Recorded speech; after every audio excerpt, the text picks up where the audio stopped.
Gente, todo mundo me vendo bem, todo mundo me ouvindo bem? Dá um joinha aí. Que sim, né?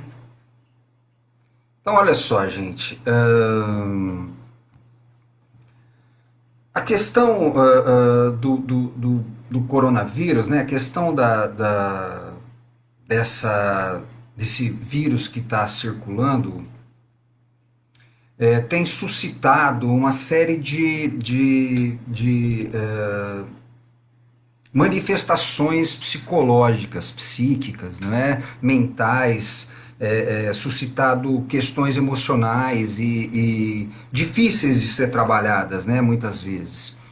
É, Dentre elas, eu selecionei uma específica, né, uma muito importante, que é a analogia que a questão da reclusão social tem com a reclusão social dentro do âmbito do vírus orgânico, tem com a reclusão social dentro do vírus emocional ou do fator infeccioso da mente, né? Então, assim, enquanto nós temos lá o vírus orgânico contaminando as pessoas no nível físico, né, nós temos também um agente infeccioso emocional que, que está presente no funcionamento e é ameaçador tanto quanto, né? Então, essa questão eu acredito que seja extremamente importante e que muitas vezes a gente acaba não levando em conta. Então, é claro que essa questão ela vai estar toda embasada no fator reconhecimento, né? Enquanto o corpo físico, né? Enquanto o aparato orgânico tem uma estrutura e depende do alimento sólido, do alimento físico, né? A mente se estrutura e cresce e se alimenta do reconhecimento. Então, toda a base do que eu vou dizer vai estar dentro da perspectiva do reconhecimento. Então, assim, de um lado, o vírus que assola a humanidade aí tem feito um estrago danado, não é? A gente tem se assustado a cada dia que a gente vê o jornal aí, não é? E do outro lado, a gente tem um fator infeccioso emocional. A diferença básica desses dois fatores é que um está no corpo e o outro está na mente, né? Sem aqui querer criar uma dualidade. A gente sabe que existe uma unificação dessas duas instâncias, só que dentro do âmbito do que a gente vai tratar, é importante a gente perceber que existe aí uma separação e uma analogia. O vírus orgânico, o Covid-19, não é? Esse fator orgânico infeccioso, o coronavírus, não é? Que gera a doença Covid-19, se iniciou há pouco tempo, né? A gente teve aí um boom, né? Ele apareceu, se já existia, ele não estava ativo dentro do âmbito do contágio, mas apareceu e começou a se proliferar. Este outro fator infeccioso emocional, diferente desse vírus, ele está aí, já estava aí, está aí e continuará aí, mesmo depois que o coronavírus possa ser controlado, né? Então, isso traz uma importância muito grande nessa questão emocional, né? Porque esta questão emocional, este fator infeccioso emocional, não pode ser controlado assim como o coronavírus pode, né? Então, assim, o coronavírus tem uma característica que é a partir da reclusão social. pode ser controlado, não é? E esse fator emocional contagioso, esse fator infeccioso, emocionalmente infeccioso, também tem o seu pressuposto de controle dentro da perspectiva da reclusão social. O coronavírus, ele não pode ser percebido pelo sujeito e muitas vezes ele é contaminado, proliferado sem que o sujeito perceba, porque o sujeito ele pode contrair de um doente assintomático. Né? O sujeito não apresenta sintomas, mas ainda assim ele passa o vírus, ele contamina o outro, não é?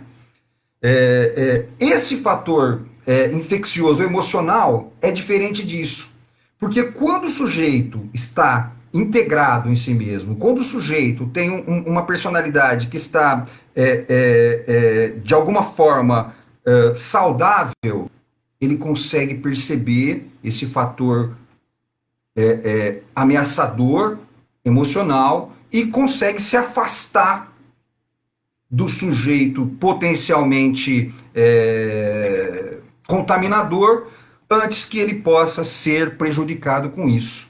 Né? Essa é a diferença também entre as duas questões, da ameaça orgânica e da ameaça emocional.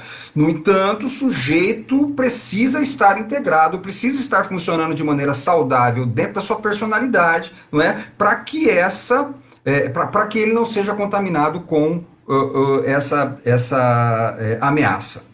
Isso é muito importante. Então, se a gente pudesse pensar, não existe ainda uma possibilidade de imunidade, de desenvolver uma imunidade no ser humano para que ele não seja contaminado pelo coronavírus. Mas existe uma imunidade emocional para que ele não seja contaminado por esta ameaça no nível psíquico. Qual que é essa imunidade? A imunidade emocional é a integração da personalidade. O sujeito que está integrado, para ficar mais claro, para ficar de uma maneira um pouco mais compreensível, o sujeito que está de bem consigo mesmo. Integração, desintegração. Quando o sujeito está desintegrado, isso quer dizer que uma parte não está concordando com a outra, uma parte não está em paz com a outra. Este sujeito que está desintegrado está vulnerável a esta contaminação emocional. Faz sentido? Então, se existe a possibilidade de uma imunidade emocional, esta imunidade emocional está, sem dúvida, ligada à integração, à possibilidade de se estar funcionando de maneira saudável.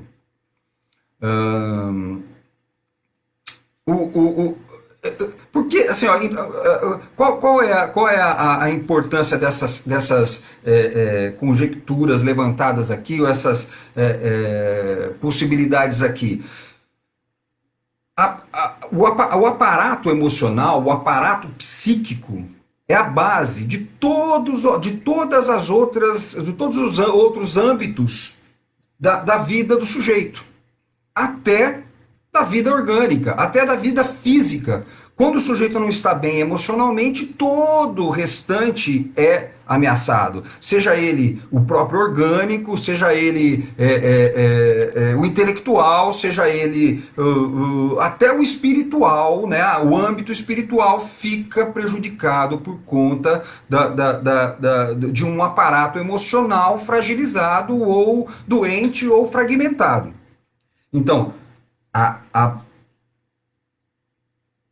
ameaça emocional, essa ameaça emocional que já existia antes do coronavírus e não deixará de existir depois que o coronavírus for controlado, é uma ameaça que deixa o sujeito vulnerável em todos os outros âmbitos, em todos os outros campos da vida dele. Aí você vai dizer assim, mas um sujeito que que tem uma casca grossa, um sujeito que tem uma personalidade forte, onde parece ser inabalável e o sujeito nada contamina ele emocionalmente, não é? Assim, só fazendo parênteses, né? Como é que se dá esse contágio emocional? Como é que se dá essa contaminação emocional? Enquanto lá no campo físico e orgânico, o sujeito pode ser contaminado por um vírus que está dentro do âmbito fisiológico, não é? Dentro do âmbito emocional, o sujeito pode ser contaminado, por exemplo, por inveja, por um sujeito que esteja inundado de ódio, não é? Ele pode ser tanto ameaçado diretamente com uma violência, uma hostilidade diretamente, não é? Quanto ele pode ser ameaçado por formas não tão perceptíveis quanto uma violência física, por exemplo, ou uma violência verbal que possa ser. Por exemplo, um sujeito que seja contaminado através de um âmbito de inveja, por exemplo. A inveja é um fator que contamina emocionalmente alguém. Uma pessoa pode se desestruturar emocionalmente convivendo com um sujeito invejoso que possa ali estar ameaçando o outro. Outra forma de contágio emocional. Remorso. Um sujeito que seja capaz de incitar o outro remorso através de chantagem, por exemplo, emocional. Relacionamentos desse tipo, relacionamentos abusivos emocionalmente, contaminam o sujeito tanto quanto o vírus pode contaminar o sujeito dentro do âmbito fisiológico. Fazendo com que o sujeito se desintegre e muitas vezes atente contra a própria vida. Ele mesmo faça mal para ele próprio a partir de estar contaminado emocionalmente pelo outro. Então, tal severidade é essa. Então, voltando lá. Mas e o sujeito que tem defesas emocionais ali estruturadas, erguidas ali, por exemplo, dentro de uma casca grossa, onde ele acredite que nenhum tipo de coisa, nenhum tipo de contaminação, por exemplo, no âmbito da inveja, por exemplo, no âmbito da chantagem, de qualquer tipo desse tipo de contaminação emocional, ele imagina que isso não possa atingi-lo. No entanto, essa casca que é criada, ela não é compacta, ela não dá conta de ser compacta. Ninguém consegue criar uma casca tão compacta que possa ser eficiente e deixar o sujeito invulnerável à contaminação emocional. Por quê? Porque assim como o corpo precisa de uma porosidade na pele, e essa porosidade faz com que ele troque impreterivelmente elementos externos com elementos internos e há esse trânsito de dentro para fora e de fora para dentro, também no âmbito emocional é assim. Ninguém consegue uma blindagem completa e esses fatores emocionais que contaminam vão estar ali se infiltrando nas brechas, né? Se infiltrando ali nas rachaduras que essa armadura emocional possa trazer para o sujeito. Então, por mais que o sujeito ali esteja blindado de uma arrogância ou de alguma coisa muito uma armadura a princípio que pareça ser muito eficaz, infelizmente eu vou ser o portador da péssima notícia de que não é, e muitas vezes ele está sendo intoxicado, e muitas vezes ele está sendo contaminado, sem que ele próprio possa perceber essa contaminação e sofrendo todos os danos que essa contaminação possa acarretar. Quais são os danos fundamentais que essa contaminação pode acarretar? Fundamentalmente a desintegração do eu, fundamentalmente quando o sujeito se volta contra ele e muitas vezes ele está de bem do outro, mas ele está de mal de si mesmo. De bem do outro, É claro, dentro das suas proporções, ele pode parecer educado ao outro, ele pode ter ali uma polidez, né, uma capacidade de dissimulação social, mas na sua vida privada, ou seja, na sua vida do vínculo consigo mesmo, ele não consegue ter um desempenho razoável consigo mesmo. E aí, assim, vai sofrer autoabusos, né? Seja ele dentro da perspectiva de exigências, de autocobrança, de tentativas de autossuborno, tentativas de apaziguar toda essa tensão que se cria através de medicamentos psiquiátricos, através de bebida alcoólica, drogas, né? Quer dizer, uma série de questões que vão vão permear essa desintegração do eu, não é? Que muitas vezes acaba sendo passado despercebido por uma vista grossa, porque muitas vezes é dito como aceitável socialmente um sujeito que usa ali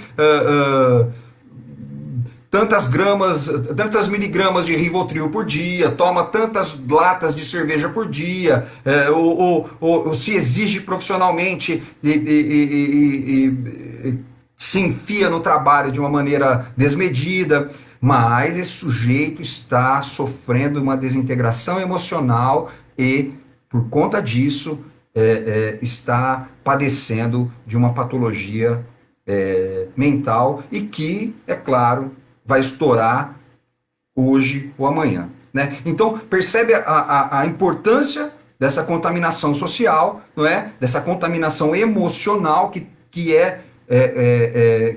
também é dentro do âmbito social. É claro que, assim, um sujeito emocionalmente integrado, um sujeito que pode contar com uma personalidade integrada, um sujeito que está de bem consigo mesmo, ele não vai se enfiar em relações que possam ser ameaçadoras em potencial. Não é? É justamente o que a gente estava dizendo aqui. Se existe uma imunidade emocional, esta imunidade está dentro da perspectiva da integração, da concórdia interna, né? Onde uma parte está junta de coração com a outra. Não é isso? Então vamos lá, vamos seguir. A vida social é nociva em potencial. Ela é, assim, potencialmente nociva, não é? O contato social, a vida grupal, essa configuração social, ela é nociva ao verdadeiro eu. Ela pode ser, com certeza, ali uma conveniência, porque muitas vezes o sujeito precisa daquilo e ele se enfia nos grupos, ele se enfia em grupos sociais, né, em reuniões sociais, por conta de conseguir alguns elementos que são da sua conveniência. No entanto, o ser humano não é um ser sociável. Né? Nós não temos de maneira inata, esse instinto agregador, né? O Freud colocou isso de uma maneira muito interessante lá em 1921, no Psicologia das Massas e Análise do Ego, né? Ele tem um capítulo específico sobre o instinto gregário, e ali fica muito claro, ele dá alguns exemplos, se alguém puder depois dar uma lida ali, em 1921, você pode encontrar no Freud Online aí, disponível, 1921, Freud, Psicologia das Massas e Análise do Ego, capítulo chamado Instinto Gregário. Ali ele coloca e deixa muito claro que o ser humano não é um animal de grupo. Naturalmente ele não tem essa, né, assim como um cabritinho tem o seu instinto gregário natural. Se você soltar um cabritinho perto de um grupo de cabritos, ele vai direto lá e se enfia no meio e se dá muito bem. O ser humano não tem isso. O ser humano, uma criança perdida, se você soltar perto de um grupo de seres humanos, a última coisa que ele vai fazer é se enfiar no meio dos estranhos. Vai ter medo. Não é? Então não tem isso daí.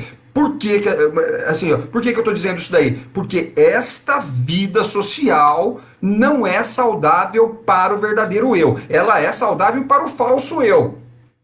que também é importante para a personalidade. Mas é importante dentro da perspectiva do falso eu trabalhar para proteger o verdadeiro eu.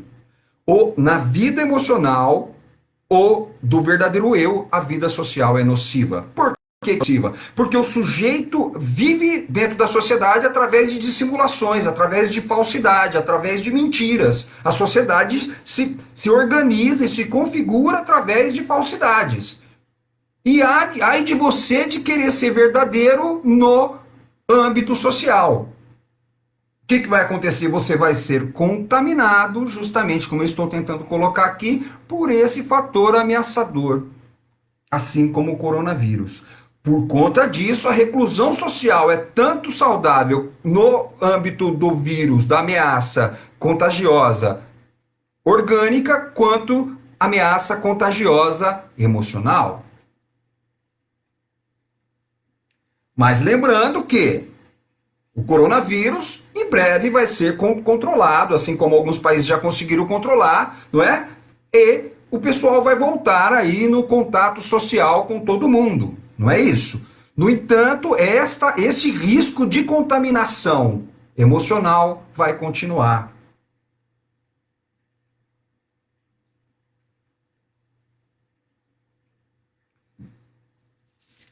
O que acontece? A questão é que existe uma conveniência nessa vida social.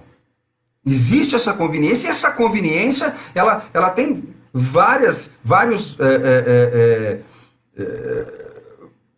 dimensões que a gente poderia falar aqui, desde o âmbito do consumo, não é? do mercado, da produção, do controle da população pelo governo. Tem várias formas de trazer elementos de conveniência para que a vida social seja defendida. Assim como a gente vê aí, né, por exemplo, o presidente da República, o Bolsonaro, pregando que o pessoal tem que voltar ao convívio social. Por que ele está pregando isso? Porque existe uma conveniência econômica.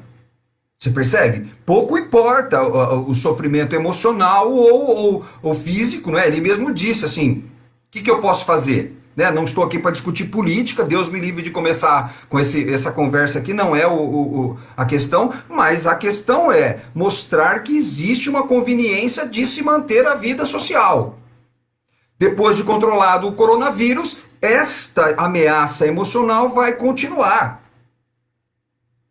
E as pessoas vão continuar se contaminando com elementos nocivos emocionais. Esses elementos nocivos emocionais, que já estão, que muitas vezes o sujeito, ele nasce e já começa a ser educado para isso, não é? Assim, muitas pessoas podem estar me ouvindo falar agora e dizendo que eu estou falando um absurdo. Por quê? Porque nós somos educados para a vida social. Uma criança que não se sociabiliza, ela vai ser mandada para o psicólogo porque ela está com algum problema. Não, ela não está com algum problema. É justamente o contrário.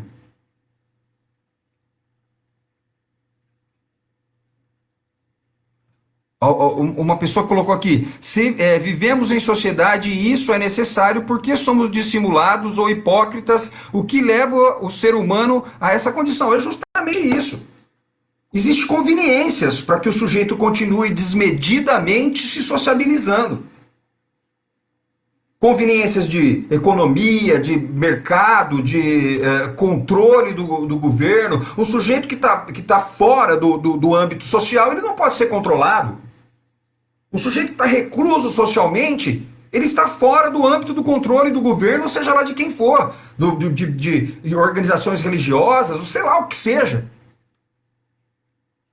Então existe uma conveniência para que ele continue ali dentro das formulações sociais, e assim, isso com um prejuízo enorme no âmbito do instinto de autopreservação, no âmbito daquele nível do sujeito poder perceber o que faz bem para ele e o que não faz bem para ele. Ele perdeu isso.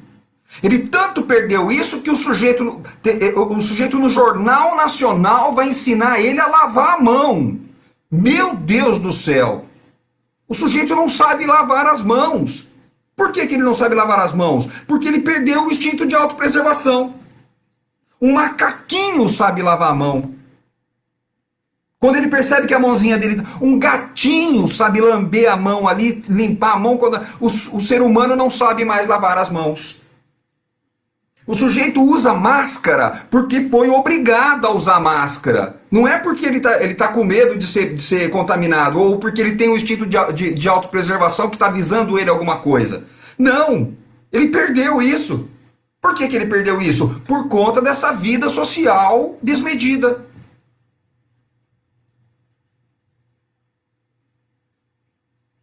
Gente, ensinar a lavar a mão no Jornal Nacional, pra mim, é absurdo, cara. Você não sabe lavar a mão? Tá dizendo que você tem que lavar a mão? Tá dizendo que você, quando você chega na rua, a primeira coisa que você tem que fazer é lavar a mão, higienizar a sua mão? Você não sabia disso? O teu instinto de preservação, que não é nada dentro da perspectiva racional, não tem nada a ver com conhecimento, com intelectualidade, ser inteligente ou não, é uma coisa de se preservar a própria vida. Você não tem mais isso. É o William Bonner que tem que explicar para você como é que lava a mão. Perdeu o instinto de preservação. Não tem isso. Acabou. Agora é o outro que fala o que você tem que fazer ou não. Perdeu-se essa sensibilidade que avisa o sujeito do perigo. Ele não tem mais essa sensibilidade. O ser humano não tem mais isso. Ele perdeu. Pode ser recuperado? Pode ser recuperado, mas hoje não está ali. E quanto mais ele engrossa a casca para viver dentro da sociedade, menos ele é capaz de perceber os avisos interiores do instinto de autopreservação. Faz sentido, gente? Eu estou falando besteira aqui.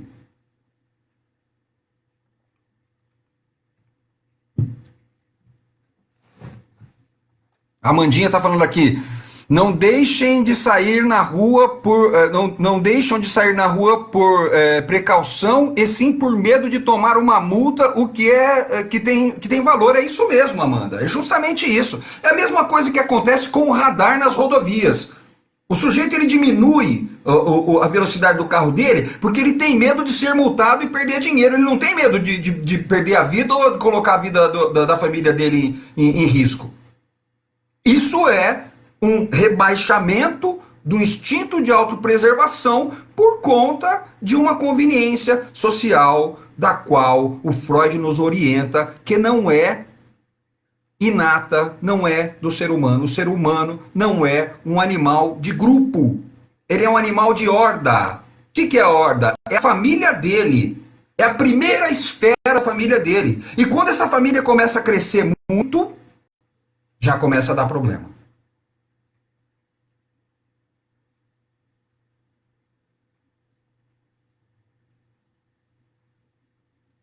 Então esta reclusão social precisa ser mantida mesmo depois do vírus ser controlado, por conta do âmbito emocional.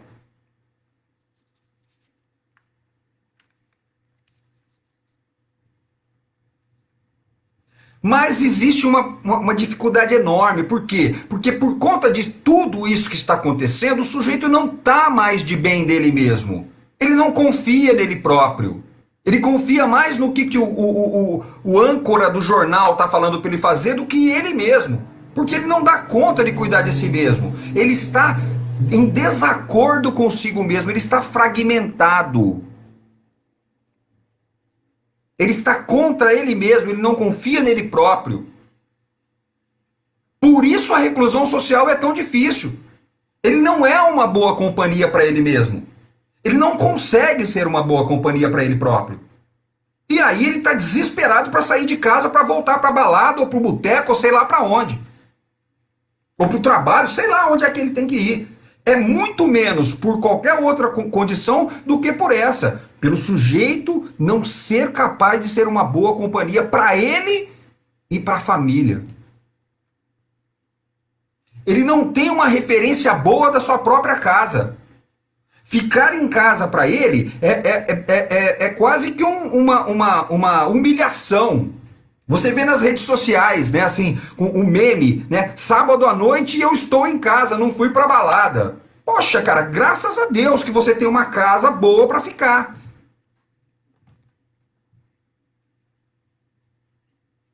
Mas ele não tem uma referência boa da casa dele, ele nunca aprendeu ter uma referência boa em relação à sua própria casa. Sabe por quê? Porque com alguns meses de idade ele já estava na creche, passando o dia inteiro na creche. E depois foi pro pré, depois foi pro primeiro ano. Você percebe? Tempo integral. Ele não conviveu com ninguém da família dele. E agora ele é obrigado a ficar junto com a família. Em reclusão social.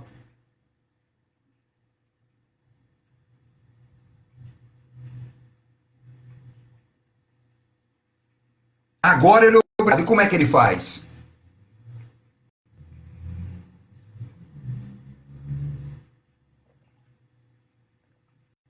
Tarefa difícil, né?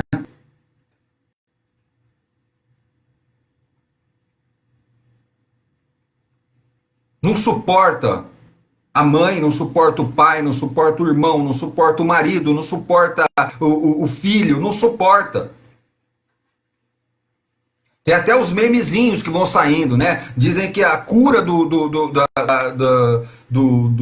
pro coronavírus vai ser uma mãe desesperada que não aguenta mais ficar com o filho ali, ela que vai arrumar a cura para isso aí. Ela que vai desenvolver essa vacina porque não aguenta mais ficar com os filhos. Difícil, né? Outro meme que eu vi esses dias é assim, cara, com esse negócio de reclusão social, eu comecei a conversar com a minha mulher. Sabe que ela é uma pessoa legal? Seria cômico, né? Eu daria altas gargalhadas se não fosse extremamente trágico isso, triste. Nós não nos suportamos a nós mesmos e não suportamos as pessoas próximas. Nós preferimos estar na rua, na balada, no boteco, no trabalho, sofrendo abuso do patrão, do gerente, do que ficando em casa com os próprios vínculos íntimos. Que loucura!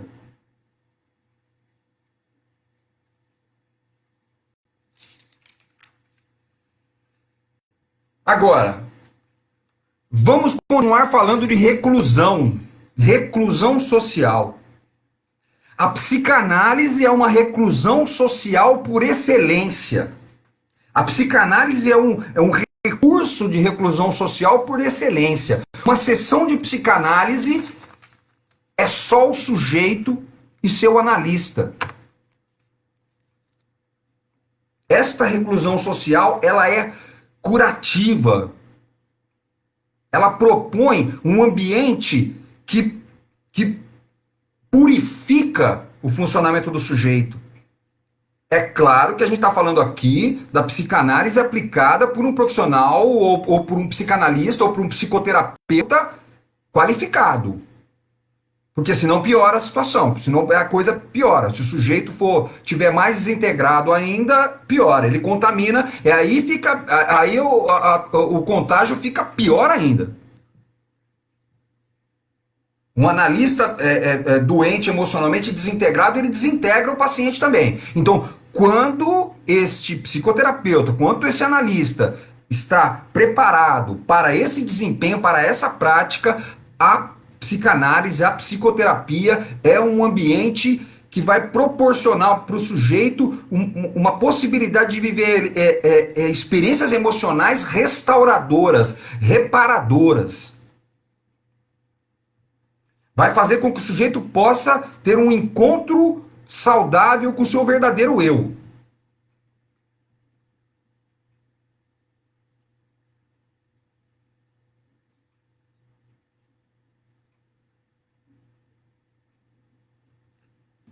O vírus passa, o vírus vai, essa contaminação emocional fica, continua.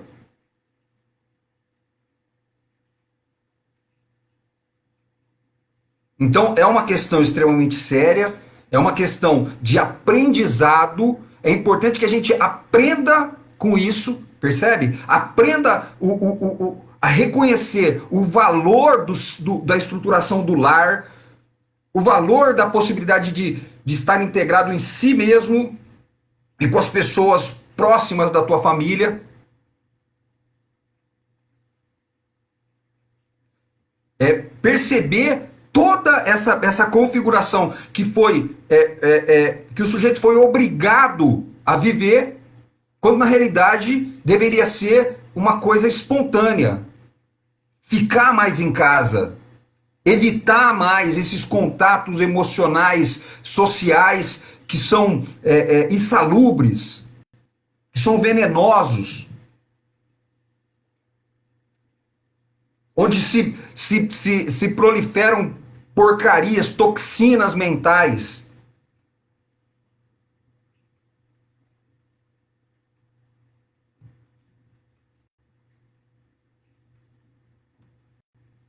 Então, este é o grande aprendizado de toda essa configuração da reclusão social. Essa reclusão social, ela deve servir para uma restauração da integridade da personalidade, da integração da personalidade e, por extensão, a integração da família.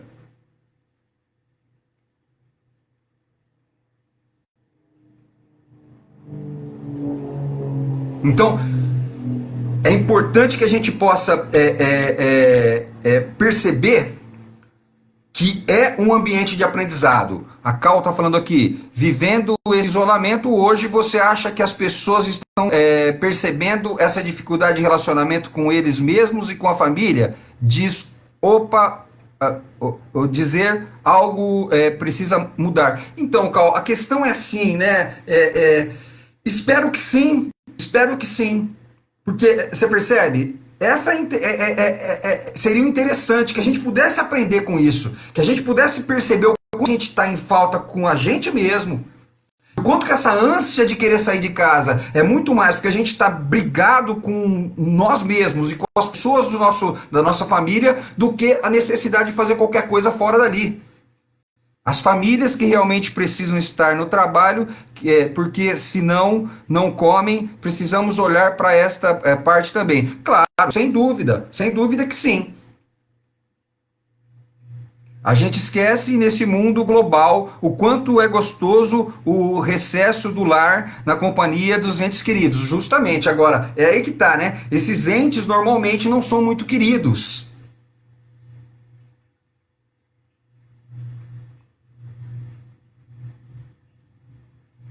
Talvez, quanto mais incomodado com o isolamento social, possivelmente mais distante do eu o indivíduo possa estar. Sem dúvida, Josiele. Sem dúvida. Não tenho dúvida disso. É claro que a colega ali está falando assim das pessoas que realmente precisam trabalhar, sem dúvida, isso fora, claro, né? Só que o que a gente está falando aqui é de uma prática social desmedida por conta da incapacidade do sujeito estar próximo do seu verdadeiro eu. O Eric está falando aqui, me aproximei muito mais dos meus familiares em casa. É isso aí mesmo, meu velho. Nem todos trarão algo positivo depois dessa quarentena. Concordo, concordo. O Bolsonaro, por exemplo, é um deles. Bem isso, a necessidade de sair de casa para evitar os conflitos, justamente. Como lidar com a negação das pessoas referentes a essa pandemia? Aí que tá, né? Assim, a pessoa nega essa pandemia justamente por isso, porque ela está integrada, ela está em desacordo com ela própria, né? A necessidade de se integrar. Tocou na parte certa. Muitas vezes a família não é um lugar acolhedor, justamente, né? Nunca foi.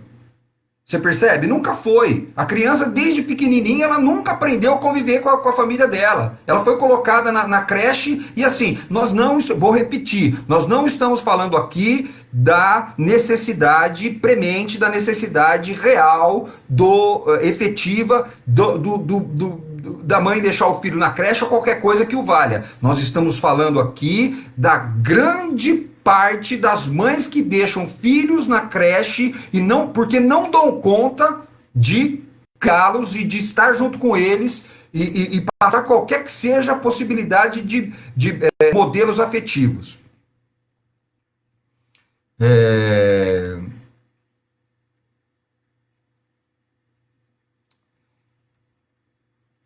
Essa nossa experiência também poderá nos levar a sentir tão bem que talvez retome a vida de outra forma. Esperamos que sim, Maria do Carmo, né? Obrigado pela presença. Esperamos que sim, né?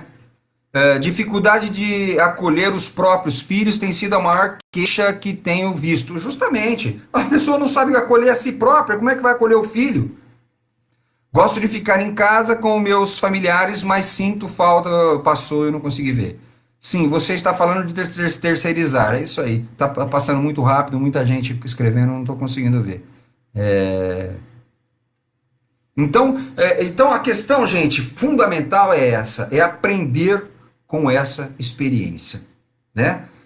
Isso tá se perdendo, isso não tem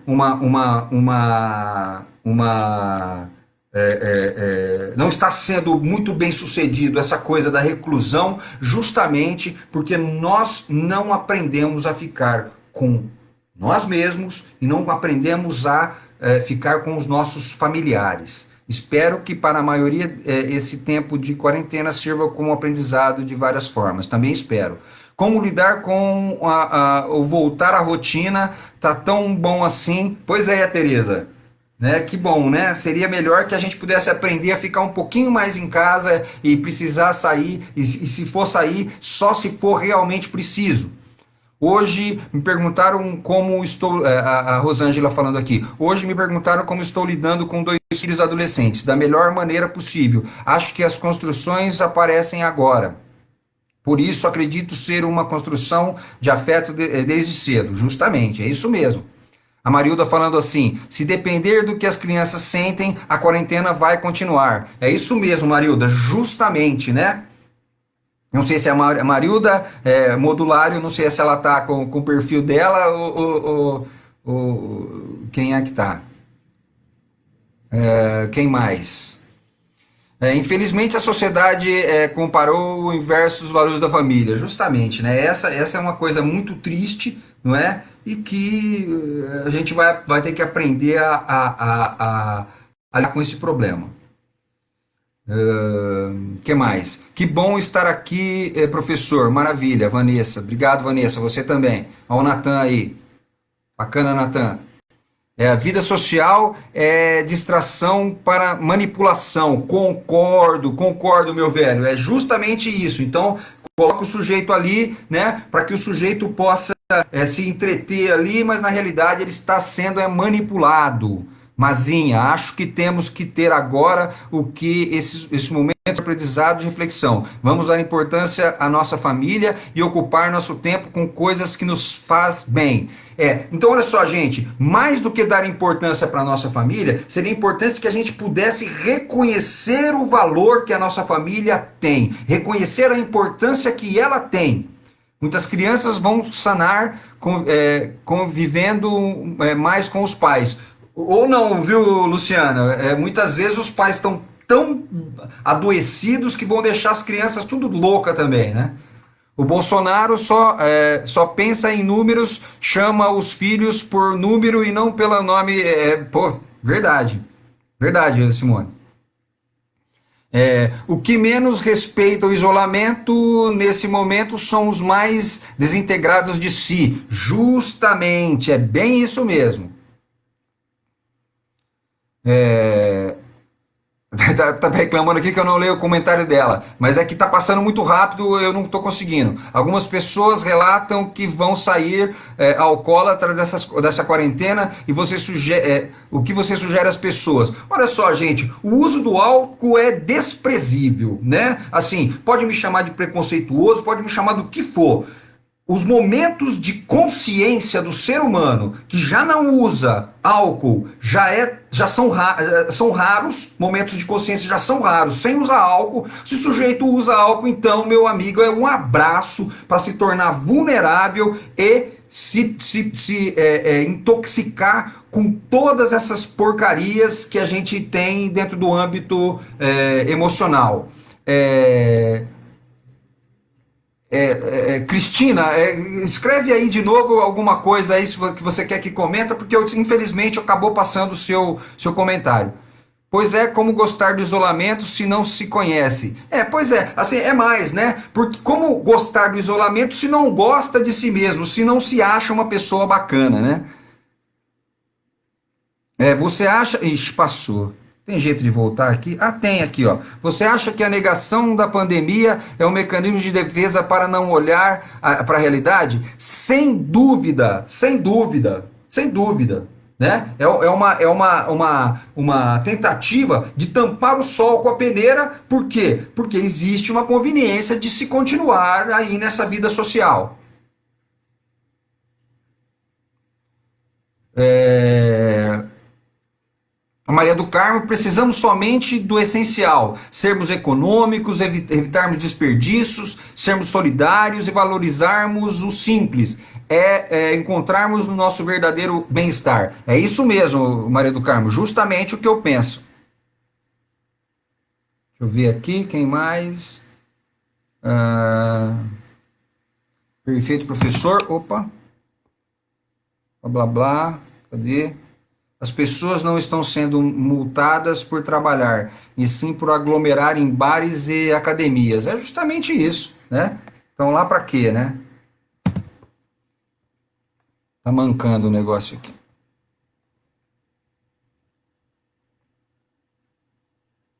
Então, agora que eu vi, Adriana, que tem esse negócio de deslizar para baixo. Eu tava perdido. É que eu tô controlando no computador do Facebook e o e no celular o do Instagram. Então, havendo muitos suicídios não notificados por jovens que estão perdendo seus familiares. É isso mesmo, Mari, bem colocado. Né? O sujeito está tão despreparado para essa reclusão que ele acaba desistindo de viver. Teve um sujeito aí, um vocalista de uma banda nacional aí, que falou que até pensou em suicídio várias vezes por conta disso. É... As pessoas procuram sempre uma ilusão para fugir da realidade, justamente. Será que podemos associar a insônia nesse momento com saúde dos familiares? Sem dúvida, não tenho dúvida disso. Falei de valorizar as coisas simples, justamente, Cristina, é isso mesmo, né? Se você me permitir, assim, na realidade é reconhecer o valor das coisas simples, né? A gente não precisa valorizar, só reconhecer porque ela já tem um valor e carece ser reconhecido. Negar a realidade, para ruir as ilusões, justamente. Não ruir as ilusões, é isso aí, Lu. Tem hora, Adriana, minha prima aqui, ó, tem horas que menos é mais, é verdade. E é bem sempre estamos atentos a isso, nesse mundo consumista. Certeza que haverá muita demanda de psiquiátricas pós-pandemia, né? Com certeza, né? Já está antes da pandemia já estava, pós então nem se diz, né? Tem mais? Deixa eu ver aqui. É isso aí. Ô, gente, vamos caminhando para o final da live aí, né? Semana que vem aí eu vou fazer uma live junto com a Jéssica para tratar um pouquinho dessa questão da maternagem, né? A gente está perto Domingo é Dia das Mães, então eu e a Jéssica vamos fazer uma live juntos aí. Ela me convidou para a gente falar um pouquinho sobre a função materna, né, nos dias de hoje, né? A Tati falando aqui que o acolhimento é muito importante para que para o reconhecimento, para que o reconhecimento aconteça. Sem dúvida, justamente isso, Tati. O acolhimento é o recurso fundamental. A falta de reconhecimento é justamente o que ocasiona a falta de autoestima, sem dúvida, Amandinha, que causa, entre outras coisas, essa dificuldade de desapegar das coisas materiais que trazem uma falta de segurança, justamente. Quem mais? Obrigado, Renato. Obrigado você, Simone. Gente, olha só. Que Deus abençoe vocês. Muito obrigado pela participação de todos, né? Semana que vem aí, sábado às 4 da tarde, a gente vai divulgar um pouco mais isso daí. A gente vai estar de volta aí para falar um pouquinho sobre a função materna eu e a Jéssica Campbell Marques. Combinadinho, gente? Beijinho para todos, muita paz. Obrigado para quem participou, para quem escreveu, para quem perguntou. Tá bem? Obrigado, gente. Um abraço. Ficamos por aqui.